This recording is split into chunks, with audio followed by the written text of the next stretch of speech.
কিভাবে আধ্যাত্মিক সাধক হাফেজ সাইফুল্লাহ মনসুর তুলা রাশির ব্যক্তি অথবা জিন জাদুতে পজেসড ব্যক্তি ও বিভিন্ন হালকা রাশির ব্যক্তির শরীরকে মিডিয়া বানিয়ে ইসমে আজম, আসমাউল হোসনা তথা কালামে পাকের বিভিন্ন আয়াতের সাহায্যে ফেরেশতাদের সাথে যোগাযোগ সম্পন্ন করে জিন জাদুতে আক্রান্ত ব্যক্তির চিকিৎসা প্রদান করে তাদের সুস্থ করে তোলে। এ বিষয়ে তাকে প্রশ্নবিদ্ধ করা হয়। সাথে এটা কোরআন হাদিস সমর্থিত নাকি কোরআন হাদিস বিরোধী এ বিষয়ে প্রশ্নবিদ্ধ করলে আধ্যাত্মিক সাধক হাফেজ সাইফুল্লাহ মনসুরের বক্তব্য নিম্নরূপ। হযরত আসিফ বিন বারখিয়া রহমতুল্লাহি আলাইহি পবিত্র কোরআনের 19 পারায় সূরা নামলে যার ব্যাপারে উল্লেখ রয়েছে, যিনি সুলাইমান আলাইহিস সালামের উজির ছিলেন ও ইসমে আজমের শক্তিতে ইফরিত জিনের চেয়ে অধিক শক্তি প্রদর্শন করে চোখের পলকে বিলকিসের সিংহাসন 5 মাসের দূরত্ব অতিক্রম করে সুলাইমান আলাইহিস সালামের সামনে এনে ফেলেছিলেন। তিনি অসীম জ্ঞানের অধিকারী ছিলেন। মহান আল্লাহ পাক নবী সুলাইমান আলাইহিস সালামকে সারা দুনিয়ায় কর্তৃত্ব বা শাসন ক্ষমতা দিয়েছেন। তিনি সকল মাখলুকাতের ভাষা জানতেন। হযরত সুলাইমান আলাইহিস সালামের প্রধান সভাসদ নামের মাঝে একজন বিশেষ ব্যক্তিত্বের নাম ছিল আসিফ বিন বারখিয়া রহমতুল্লাহি আলাইহি, যিনি সিদ্দিক তবকার ওলি আল্লাহ ছিলেন। ওনার দ্বারা যে কারামত মোবারক প্রকাশ পেয়েছে তা মহান আল্লাহ পাক পবিত্র কালামুল্লাহ শরীফে বর্ণনা করেছেন। মহান আল্লাহ পাক ইরশাদ করেন, আর তাদের মধ্যে যার কিতাবের ইলম ছিল তথা যিনি ওলি আল্লাহ ছিলেন তিনি সিংহাসন আনার ব্যাপারে বললেন, আপনি চোখের পলক ফেলার পূর্বে আমি তা আপনাকে এনে দিব।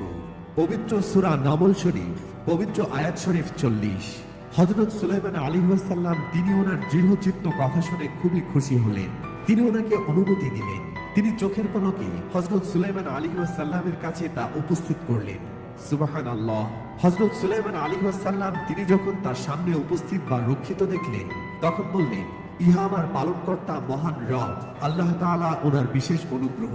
তিনি আমাকে পরীক্ষা করেন যে আমি শুকরিয়া আদায় করি অথবা না করি। পবিত্র সূরা নামল শরীফ পবিত্র আয়াত শরীফ 40। সুলতানুল আরিফিন ইমামুল মুহাদ্দিসিন হযরত ইমাম জালালউদ্দিন সুয়ুতী রহমতুল্লাহি আলাইহি তিনি বলেন, হযরত আসিফ বিন বারখিয়া রহমতুল্লাহি আলাইহি তিনি হযরত সুলাইমান আলাইহিস সালামকে বললেন, আপনি আকাশপানে দৃষ্টি নিক্ষেপ করুন। তিনি আকাশের দিকে তাকালেন, অতঃপর দৃষ্টি ফিরালেন, আর সাথে সাথে ওনার সামনে সাবার রানী হযরত বিলকিস আলাইহিস সালাম ওনার রাজ সিংহাসন স্থাপিত দেখতে পেলেন। সুবহানাল্লাহ। তাফসিরে জালালাইন শরীফ বাইতুল মাকদাস থেকে ইয়েমেনের সাবা শহরের দূরত্ব প্রায় 1000 মাইলেরও বেশি। এত দূর থেকে এত বড় সিংহাসন মুহূর্তের মধ্যে হাজির করা স্বাভাবিক নয়, তা অবশ্যই কারামত মোবারকের অন্তর্ভুক্ত। সুবহানাল্লাহ। হযরত আসিফ বিন বারখিয়া তিনি হযরত সুলাইমান আলাইহিস সালামের আদেশে 4000 বছর পূর্বে আল্লাহ পাকের অসীম শক্তিধর ইসমে আজম সম্বলিত একটি কিতাব লিখেছিলেন, যে কিতাব মানুষের আত্মিক শক্তি এত বাড়িয়ে দেয় যে সেই মানুষ ফেরেশতাদের সাথে যোগাযোগ করতে পারে। তাই এই কিতাবের নাম লিখেছিলেন তিনি আল আজনাস। আপনারা গুগলে গিয়ে সার্চ করুন আসিফ বিন বারখিয়া লিখে উইকিপিডিয়াতে তার ব্যাপারে পেয়ে যাবেন ইনশাআল্লাহ। তারপর সার্চ করবেন বুক রিটেন বাই আসিফ বিন বারখিয়া লিখে আল আজনাস কিতাবের ব্যাপারেও জানতে পারবেন। এই কিতাবটি তিনি 4000 বছর পূর্বে হিব্রু ভাষায় লিখেছিলেন। 1 নং পারার 15 নং ছাপার আয়াত অনুসারে শয়তান মানুষকে সুলাইমান আলাইহিস সালামের অসীম অলৌকিক মুজিজাকে জাদু বলে উল্লেখ করে গোমরা বানিয়ে হারুত মারুত ফেরেশতার উপর অবতীর্ণ জাদুবিদ্যা শিক্ষা দিয়ে শিরকের পথে নিয়ে যেত। তখন শয়তান 4টি কুফরি শিরকপূর্ণ জাদুবিদ্যার কিতাব লিখে ও মানুষের মাঝে ছড়িয়ে দেন। তখন হযরত সুলাইমান আলাইহিস সালাম বাবেল শহর থেকে সেই জাদুবিদ্যার 4টি কিতাব বাজেয়াপ্ত করে ও তা নিজের সিংহাসনের নিচে পুঁতে রাখেন। তখন তিনি তার উজির হযরত আসিফ বিন বারখিয়া রহমতুল্লাহি আলাইহিকে তার সকল ইলম দিয়ে একটি এমন কিতাব লিপিবদ্ধ করতে বলেন, যে কিতাবে আল্লাহর অসীম শক্তিধর ইসমে আজম থাকবে ও তার মাধ্যমে মানুষ এমন আত্মিক শক্তি অর্জন করতে পারবে যা জিনদের থেকেও অনেক অনেক উপরে নিয়ে যাবে আশরাফুল মাখলুকাত মানব জাতিকে। এই কারণে এই মহান কিতাবটির নাম রাখা হয়েছিল আল আজনাস। এর মেইন কপি বর্তমানে ব্রিটিশ মিউজিয়াম ও ক্যামব্রিজ ইউনিভার্সিটির লাইব্রেরিতে বিদ্যমান রয়েছে। এই কিতাব 1100 শতকে আরবি ভাষায় সৌদি আরব ও মিশরে অনুবাদ করা হয়েছে। পরবর্তীতে কিছু বছর পূর্বে এই কিতাব আরবি থেকে ইংরেজি ভাষায় আল কায়রো মিশরে ইস্তার পাবলিকেশন কর্তৃক অনুবাদ করা হয়েছে। এই অনুবাদকৃত কিতাবটি দ্য গ্র্যান্ড কি অফ সোলোমন দ্য কিং নামে নামকরণ করা হয়েছে। এই কিতাবে হযরত আসিফ বিন বারকিয়া রহমতুল্লাহি আলাইহি আল্লাহ পাকের অনেক অনেক ইস্তেআজন ও সাধনা লিপিবদ্ধ করেছেন, যা দ্বারা ফেরেশতাদের সাথে যোগাযোগ স্থাপন সম্ভব। পৃথিবীর যে কোনো মুমিন ব্যক্তি আল্লাহ পাকের আমলের মাধ্যমে এটা আল্লাহর ইসমে আজমের বরকতে করতে পারবে। আপনারা চাইলে গুগলে সার্চ দিয়ে দেখতে পারেন ইনশাআল্লাহ। যে ব্যক্তির নামের প্রশংসা ও কর্মের গুণাগুণ স্বয়ং পবিত্র কালামুল্লাহ কোরআন পাকে বিদ্যমান, সেই ব্যক্তির লিখিত কিতাবে যদি ফেরেশতাদের সাথে যোগাযোগ স্থাপন করার অসংখ্য ইসমে আজম ও নাম উল্লেখ থাকে, তবে পৃথিবীর কোনো আলেম আছে কি যার পক্ষে সে ব্যক্তির লিখিত কিতাবের বিরুদ্ধে প্রশ্ন তোলার ক্ষমতা বিদ্যমান? তা নিজেদেরকেই প্রশ্ন করুন। রইল ফেরেশতাদের সাথে যোগাযোগের বিষয়।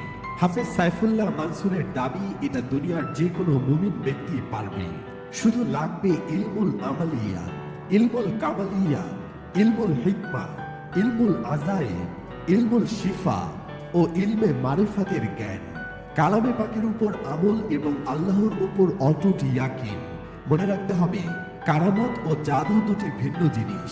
আল্লাহ পাক মানব জাতিকে আশরাফুল মাখলুকাত হিসেবে পয়দা করেছেন।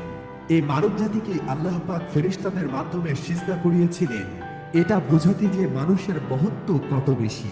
আল্লাহ পাক পবিত্র হাদিসে কুদসিতে বলেন, আবু হুরায়রা রাদিয়াল্লাহু তাআলা আনহু কর্তৃক বর্ণিত, রাসূলুল্লাহ সাল্লাল্লাহু আলাইহি ওয়াসাল্লাম বলেছেন, নিশ্চয়ই আল্লাহ তাআলা বলেন, যে ব্যক্তি আমার কোনো বন্ধুর সাথে শত্রুতা করবে, তার বিরুদ্ধে আমার যুদ্ধের ঘোষণা রইল।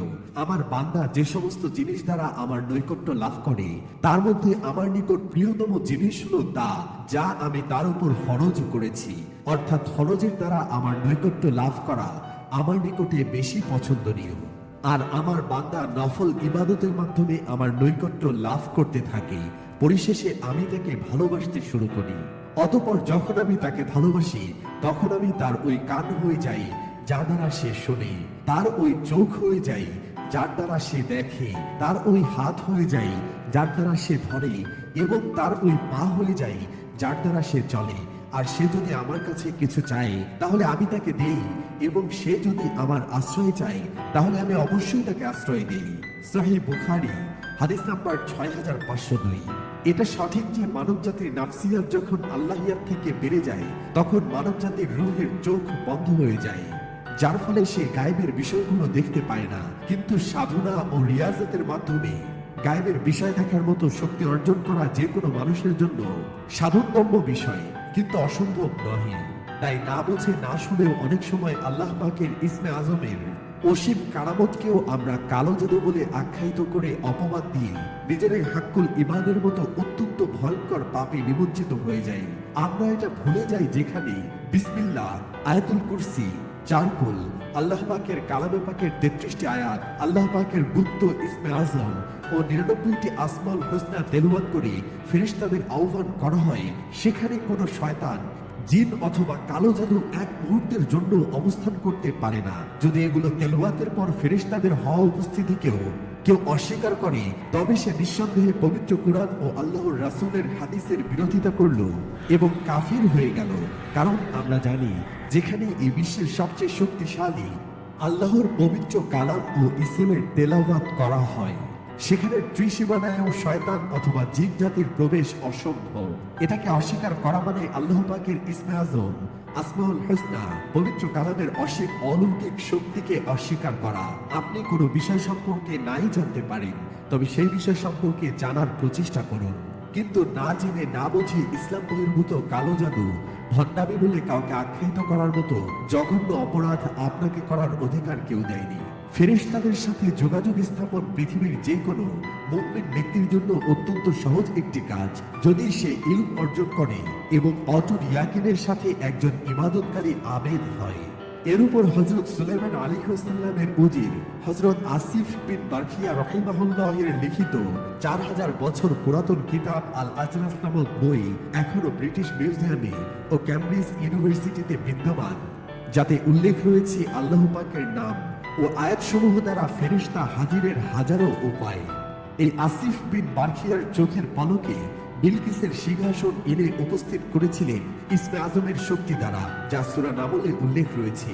কিন্তু কোনো সাধারণ ব্যক্তি চাইলে এই কিতাব থেকে ইসমে আজম তেলাওয়াত করে ফেরেশতা হাজির করতে পারবেন না, কারণ হযরত আসিফ বিন বারখিয়া রাহমাতুল্লাহি আলাইহি এই কিতাবের সব সাধনার নিয়ম গুপ্ত রেখেছেন, যেসব নিয়ম কেবল আল্লাহ পাক যাকে ইচ্ছা তাকেই দান করেন। অর্থাৎ একজন মুমিন ব্যক্তি যখন ইবাদত করতে করতে নিজেকে সেই জায়গায় নিয়ে যাবে, তখন আল্লাহ পাক নিজেই তাকে সেই জ্ঞান প্রদান করবেন ইনশাআল্লাহ, যে জ্ঞান তিনি যুগে যুগে তার আব্দুহু বান্দাদের প্রদান করেছেন। হাফেজ সাইফুল্লাহ মানসুরের বক্তব্য, তিনি বলেন, মানবজাতি আশরাফুল মাখলুকাত, যা সকল সৃষ্টির সেরা জীব। আল্লাহ সবকিছুকে মানবজাতির অধীন করে দিয়েছেন। দরকার হচ্ছে শুধু নিজের আত্মদর্শন করা, কারণ মান আরাফা নাফসাহু ফাকাদ আরাফা রাব্বাহু, অর্থাৎ যে নিজেকে চিনল তথা আত্মদর্শন করলো সে তার রবকে চিনল। মানুষ ও ফেরেশতার সাক্ষাতের কয়েকটি ঘটনা।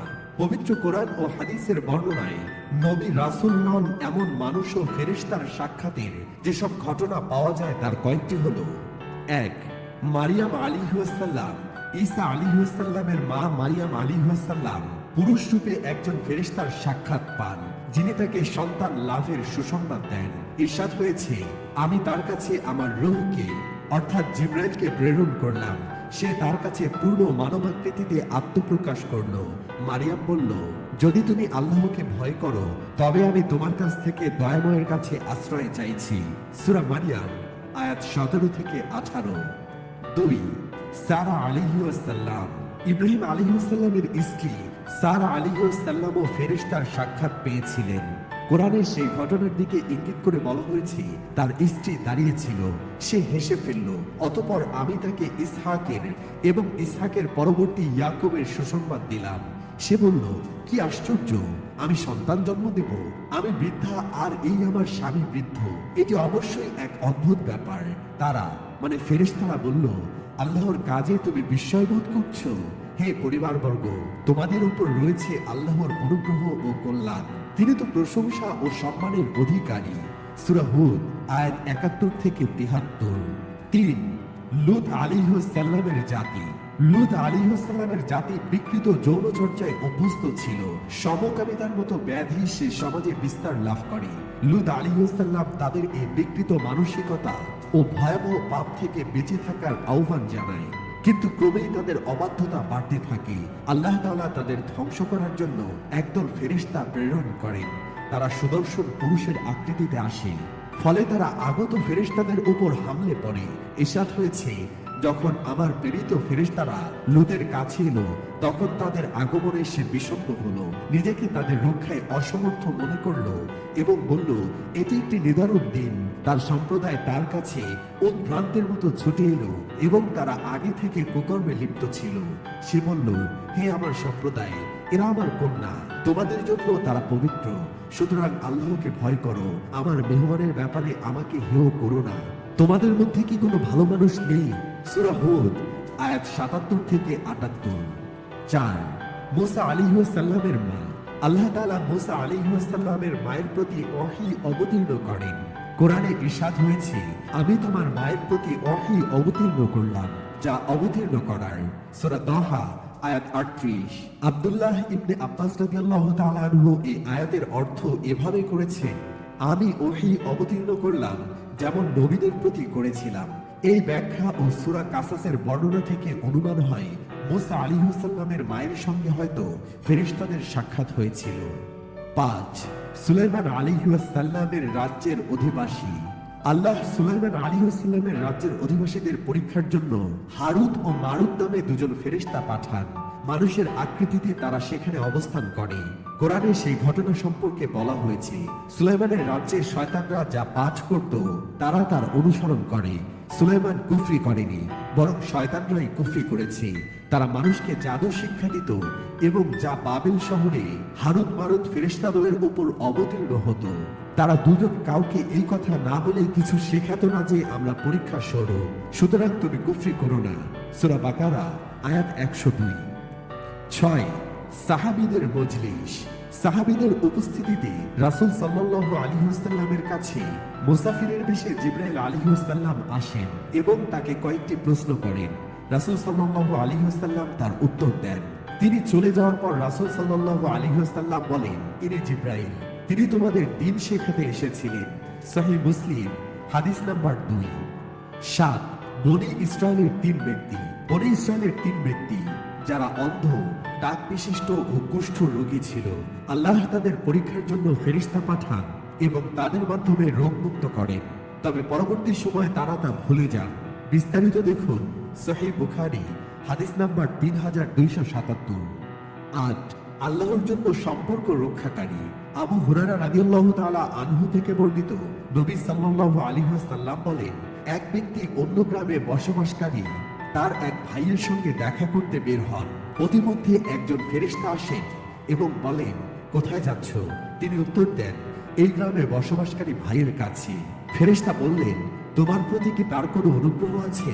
তিনি বলেন, না, তবে আমি তাকে আল্লাহর জন্য ভালোবাসি।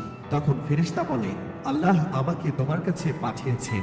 নিশ্চয়ই আল্লাহ তোমাকে ভালোবাসেন যেমন তুমি তাকে ভালোবাসো।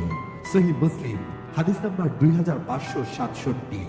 মুয়াক্কিল বা মুমিন ব্যক্তির জন্য নিযুক্ত দাস ফেরেশতার ব্যাপারে হাদিস শরীফের দলিল নিম্নরূপ। হযরত মাকাল ইবনে ইয়াসার রাদিয়াল্লাহু আনহু বর্ণনা করেন, রাসূলুল্লাহ সাল্লাল্লাহু আলাইহি ওয়াসাল্লাম বলেছেন, যে ব্যক্তি সকালে 3 বার আউযু বিল্লাহিস সামিউল আলিম মিনাশ শাইতানির রাজিম পড়ে সূরা হাশরের 3 আয়াত পাঠ করবে, তার জন্য আল্লাহ তাআলা 70,000 রহমতের ফেরেশতা নিয়োগ করবেন। সুবহানাল্লাহ। সে ফেরেশতাগণ সকাল থেকে সন্ধ্যা পর্যন্ত তার উপর আল্লাহর রহমত প্রেরণ করতে থাকবেন। যদি ওই দিন সে ব্যক্তি মৃত্যুবরণ করেন তবে সে শাহাদাতের মর্যাদা লাভ করবেন। আর যে ব্যক্তি সন্ধ্যার সময় এই আয়াতগুলো পাঠ করবে তার জন্য মহান আল্লাহ তাআলা 70,000 রহমতের ফেরেশতা নিয়োগ করবেন, যারা তার উপর সকাল হওয়া পর্যন্ত রহমত প্রেরণ করতে থাকবেন। আর যদি ওই রাতে সে মৃত্যুবরণ করে তবে শাহাদাতের মর্যাদা লাভ করবে। ফেরেশতাগণ আমাদের মতোই সৃষ্ট জীব। আল্লাহর ইবাদতের জন্য তাদের সৃষ্টি করা হয়েছে। আল্লাহ তাআলা তাদের জন্য কিছু কাজ নির্ধারণ করে দিয়েছেন, যেগুলো তারা কোনো প্রশ্ন ছাড়াই পালন করে থাকে। তার মধ্যে পৃথিবী পরিচালনার বিষয়ে কিছু কার্যক্রম রয়েছে, যেমন বৃষ্টি বর্ষণ করা, ঝড় তুফান দিয়ে কাউকে ধ্বংস করে দেওয়া ইত্যাদি। আর এগুলো আল্লাহ তাআলার কুন বা হও আদেশের মতো। আর এই নিয়মতান্ত্রিক শৃঙ্খলার মাধ্যমে মহান রব পৃথিবীর পরিচালনার জন্য ফেরেশতাদের নির্দেশনা দিয়েছেন। আল্লাহ বলেন, তারা আল্লাহর আগে বেরিয়ে কোনো কথা বলে না, আর তারা তার আদেশ মতোই কাজ করে থাকে। তাদের আগে পিছিয়ে যা কিছু আছে সবই তিনি জানেন। আর তারা কোনো সুপারিশ করে না, কেবল যার প্রতি তিনি আল্লাহ সন্তুষ্ট, এবং তারা থাকে তার ভয়ে সদা সন্তুষ্ট। সূরা আম্বিয়া 21/27 থেকে 28। শপথ সেই ফেরেশতাগণের যারা সকল কার্য নির্বাহ করে। সূরা নাজিয়া 79/5। আল্লাহ তাআলা আরো বলেন, যার উপর নিযুক্ত রয়েছে পাষাণ হৃদয় ও কঠোর স্বভাবের ফেরেশতাগণ, যারা আল্লাহ যা আদেশ করেন তা অমান্য করে না, এবং তাদেরকে যা আদেশ করা হয় তারা তাই করে। সূরা তাহরীম 66/6। কিছু ফেরেশতা আছেন যারা মানুষের হেফাজতে নিয়োজিত। মহান আল্লাহ বলেন, প্রত্যেক মানুষের জন্য তার সামনে ও পিছনে পরপর আগত পাহারাদার ফেরেশতাগণ রয়েছে, যারা তাকে হেফাজত করে আল্লাহর হুকুমে। সূরা রাদ 13/11। এখানে স্পষ্ট মুয়াক্কিল ফেরেশতাদের কথা বর্ণিত হয়েছে। তিনি আরো বলেন, তিনি স্বীয় বান্দাদের উপর পরাক্রমশালী, তিনি তোমাদের উপর হেফাজতকারী ফেরেশতাদের পাঠিয়ে থাকেন। এখানে সুস্পষ্ট মুয়াক্কিল ফেরেশতাদের কথা বর্ণিত আছে। এই আয়াতগুলো দ্বারা প্রমাণিত যে নবী রাসূল নয়, বরং সব মুমিন মানুষের জন্যই আল্লাহ তাআলা ফেরেশতাগণকে অবতীর্ণ করেন। পরিশেষে যখন তোমাদের কারো মৃত্যু উপস্থিত হয়, তখন আমাদের দূতগণ মানে ফেরেশতাগণ তার আত্মা হরণ করে নেয়, এবং এতে তারা আদৌ ত্রুটি করে না। সূরা আনআম 6/61। অতএব আমাদের বিশ্বাস রাখতে হবে ফেরেশতাগণ আল্লাহর সৃষ্ট জীব, যারা কেবল আল্লাহর হুকুমে আকাশ ও জমিনের বিভিন্ন কাজ আঞ্জাম দিয়ে থাকে। তারা মুমিন বান্দাদের সাহায্যের জন্য আল্লাহর আদেশে অবতীর্ণ হয়ে থাকে। যদি কেউ এই আয়াত ও দলিলগুলো অস্বীকার করে, নিঃসন্দেহে সে কাফেরে পরিণত হবে। মুমিন বান্দা যদি রিয়াসাত ও সাধনার মাধ্যমে নিজের বাতিনি চোখ খুলে নিতে পারে, তবে আল্লাহ পাকের দয়ায় সে তার জন্য নিযুক্ত হওয়া সকল ফেরেশতাদেরকে দেখতে পায় ও তাদের সাথে যোগাযোগ সম্পন্ন করতে পারে।